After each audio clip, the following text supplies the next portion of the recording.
সকাল সকাল একদম জাস্ট মনটাই খারাপ হয়ে গেছে আমার। আমি বুঝি না ভাই, মানুষ কিভাবে অনেকটা মানুষের অনুমতি ছাড়াই তার নামে একটা পার্সন। সে অনেক হাতে পায়ে ধরে আমার, তাকে আমরা পুলিশে দিতে চাই, পুলিশ কলও দিছিলাম, কিন্তু তারপরে তাকে পুলিশে দেয়নি, যেহেতু সে অনেক হাতে পায়ে ধরতেছে, এতদিন চাকরি করতে কান্না করতেছে। সে বলছে যে সে আর জীবনে এই কাজ করবে না এবং সেই সমকামিতা সাইডে দিবে, এই পাপ কাজ থেকে সে দূরে যাবে। তাকে আমরা বুঝাইছি যে আল্লাহর পথে ফিরে আসো। তারপরে সে চেষ্টা করে দেখালাম, আর বাকি কিছু বললাম। আমরা তো গরিব, আমাদের মান সম্মানই সব। আর সেই মান সম্মান যেন অবশেষে শেষ করে দিয়েছে তনি ম্যাডাম। সে তার নিজের স্বার্থ হাসিলের জন্য আমার সাথে এমন একটি কাজ করতে পারবে, সেটা আমি কখনো কল্পনাও করতে পারিনি। এবার যেন কান্না করতে করতে কথাগুলো বলেছিলেন রুবায়েত ফাতেমার তনির অ্যাসিস্ট্যান্ট ফাহিম।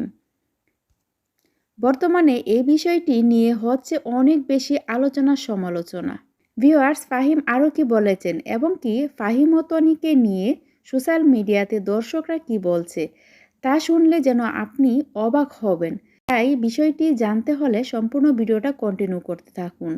বর্তমানে তনির বেশ কিছু বিষয় নিয়ে সোশ্যাল মিডিয়ায় হচ্ছে অনেক বেশি আলোচনা। প্রথমত ছিলেন তার দ্বিতীয় বিয়ে, তারপরে তার অ্যাসিস্ট্যান্ট ফাহিমকে। এই নিয়ে হচ্ছে আজ দুদিন ধরেই অনেক বেশি সমালোচনা। ফাহিম তনির অ্যাসিস্ট্যান্ট ছিলেন, কিন্তু তার থেকে সরে যাওয়ার কারণ কি? বিভিন্ন ধরনের প্রশ্ন করছে ইতিমধ্যে দর্শকরা। আর সেই প্রশ্নের জবাবে গত পরশুদিন তনি লাইভে এসে তার বৈবাহিক জীবন এবং তার প্রাক্তন স্বামী শাহাদত রহমানের পিছনে তার কী পরিমাণ টাকা খরচ হয়েছে এবং কি তৃতীয় স্বামী সিদ্দিকীকে কেন বিয়ে করেছে, কিভাবে বিয়ে করেছে এবং কি ফাহিমের সাথে কেন তার দূরত্বর কারণ বেড়েছে এবং কি ফাহিমকে সে কেন কাছ থেকে বের করে দিয়েছে, এসব বিষয়ে সে একটি লাইভ করেছে প্রায় 2 ঘন্টার। আর সেই লাইভে বিস্তারিত তুলে ধরেছেন তিনি। আর সেখানেই তনি দাবি করছেন ফাহিম ভালো কোনো মানুষ নয়। সে সবসময় ছেলেদেরকেই পছন্দ করত। তার কুকীর্তি সত্যি অবাক করার মতোই ছিল। লাইভে এসে ফাহিমের বেশ কয়েকটা পিক তুলে ধরেন এবং সেখানে দেখা যায় ফাহিম কাউকে চুম্বন দিচ্ছে, যদিও অপর মানুষটাকে দেখা যায়নি, কারণ সেখানে স্টিকার দিয়ে ঢাকা ছিল। আর এসব বিষয়ে যখন রুবায়েত ফাতেমা তনির ফাহিমকে নিয়ে বিভিন্ন ধরনের অভিযোগ করছে, আর তারপর থেকে ফাহিমকে নিয়ে হচ্ছে অনেক বেশি আলোচনা সমালোচনা। বলা হচ্ছে ফাহিমকে তো আমরা সবাই ভালো ছেলেই জানতাম। বিভিন্ন পেজে ফাহিমের পক্ষ নিয়ে কথা বলছে। এভাবে বলছে যে ফাহিম এবার মুখ খুলেছে। শুধু তাই নয়, ফাহিম বলেছে যে আমাকে ফাঁসানো হয়েছে, সব কিছু সাজানো। চাকরি ছেড়ে নিজের ব্যবসা করতে চেয়েছি, এ কারণেই ম্যাডাম আমাকে সবার সামনে ছোট করেছে। গরিবরার মান সম্মানই সব, তাই তিনি সেটা নষ্ট করে দিলেন। আবার এ সময়ে রুবায়েত ফাতেমা তনির কুকীর্তি পাশ করার কথাও বললেন ফাহিম।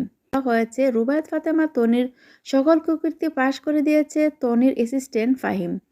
তিনি শাহাদাত রহমানের অসুস্থতার সময় তার চিকিৎসার জন্য 1 টাকাও খরচ করেনি, নিজের টাকা। তিনি শাহাদাত রহমানের ক্রেডিট কার্ড থেকে সব টাকা খরচ করেছেন। তনি বিয়ে সকল শপিং শাহাদাত রহমানের ক্রেডিট কার্ড থেকেই করেছেন। এখন যখন ব্যাংক থেকে তনির কাছে নোটিশ গেছে কার্ডের টাকা পরিশোধ করার জন্য, তখন তনি বলে দিয়েছেন খরচ যেহেতু শাহাদাত রহমানের কার্ড থেকেই করা হয়েছে, আপনারা ওনার কাছেই যান, ওনাকে না পেলে ওনার নামে মামলা করুন। আমি কিছুই জানি না, এ বিষয়ে আমি কোনো টাকা দিতে পারবো না। আসলে তনি অনেক বড় ধোঁকাবাজ। আর ফাহিম এই সব জেনে গেছে, তাই ফাহিমকে চাকরি থেকে বের করে দিয়েছে।